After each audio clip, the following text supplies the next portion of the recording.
আল্লাহ তাড়াহুড়া করেন না। হে বিজয় বিলম্বিত হওয়ায় অস্থির হয়ে পড়া ভাই, জেনে রাখুন আল্লাহর প্রতি বান্দার আদবের দাবি হলো তার কাছ থেকে তাড়াতাড়ি পেতে না চাওয়া। কেননা আল্লাহ তাআলা স্বীয় হিকমা ও প্রজ্ঞা অনুযায়ী একটি নির্দিষ্ট সময় ধরে তার বান্দার পরীক্ষা করেন, অতঃপর যথোপযুক্ত সময়ে তাদের পুরস্কার দান করেন। সুতরাং বিজয় আসতে দেরি হচ্ছে মনে করে হতাশ হবেন না।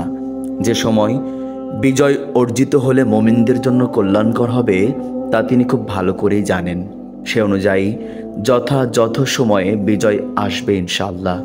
কাজেই বিজয়ের অপেক্ষায় অস্থির হওয়ার কোনো কারণ নেই।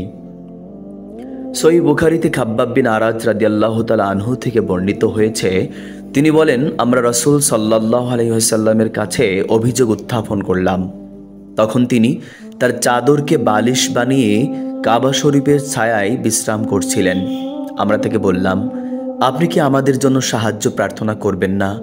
আপনি কি আমাদের জন্য আল্লাহর নিকট দোয়া করবেন না? তিনি বললেন, তোমাদের আগের লোকদের অবস্থা এই ছিল যে তাদের জন্য মাটিতে গর্ত খোঁড়া হতো এবং ওই গর্তে তাকে পুঁতে রেখে করাত দিয়ে তার মাথা দ্বিখণ্ডিত করা হতো। এটা তাদেরকে দিন থেকে টলাতে পারত না।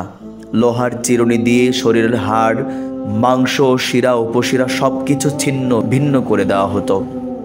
এটাও তাদেরকে দিন থেকে বিরত রাখতে পারত না। আল্লাহর কসম, আল্লাহ এই দিনকে অবশ্যই পূর্ণতা দান করবেন। তখন একজন উস্টারোহী সানা থেকে হাজরা মাউদ পর্যন্ত সফর করবে। আল্লাহ ছাড়া এবং নেকড়ের পালের জন্য বাঘের ভয় ছাড়া অন্য কিছুর সে ভয় করবে না। কিন্তু তোমরা বড্ড তাড়াহুড়া করছো। সুবহানাল্লাহ। খাব্বাব বিন আরাজ রাদিয়াল্লাহু তাআলা আনহু এর মক্কায় কি বিপদ বয়ে গিয়েছে তা সত্ত্বেও রাসূল সাল্লাল্লাহু আলাইহি ওয়াসাল্লাম তাকে বললেন, তোমরা বড্ড তাড়াহুড়া করছো। আমরা এখনও কি এমন কি বিপদের সম্মুখীন হয়েছি যে বিজয় বিলম্বিত হচ্ছে বলে অস্থির হওয়ার অধিকার পাই? বিজয়ের আগে আমাদের অনেক দায়িত্ব আছে। সম্পদের মায়া ত্যাগ করে তা দান করতে হবে আল্লাহর রাস্তায়। প্রিয়তমা স্ত্রী, আদরের ছেলে মেয়ে, ঘরবাড়ি সব ফেলে ছুটে আসতে হবে জিহাদের ময়দানে। জীবন বাজি রেখে লড়াই করতে হবে কুফফার বাহিনীর বিরুদ্ধে। পেশ করতে হবে রক্তের নজরানা, পান করতে হবে শাহাদাতের অমীয় সুধা। তারপরেই তো আসবে কাঙ্ক্ষিত বিজয়। মনে রাখতে হবে, বিজয় ওই সময়েই আসবে যা খালিক নির্ধারণ করে রেখেছেন। সে সময়ে নয় যে সময়ে মাখলুক কামনা করে।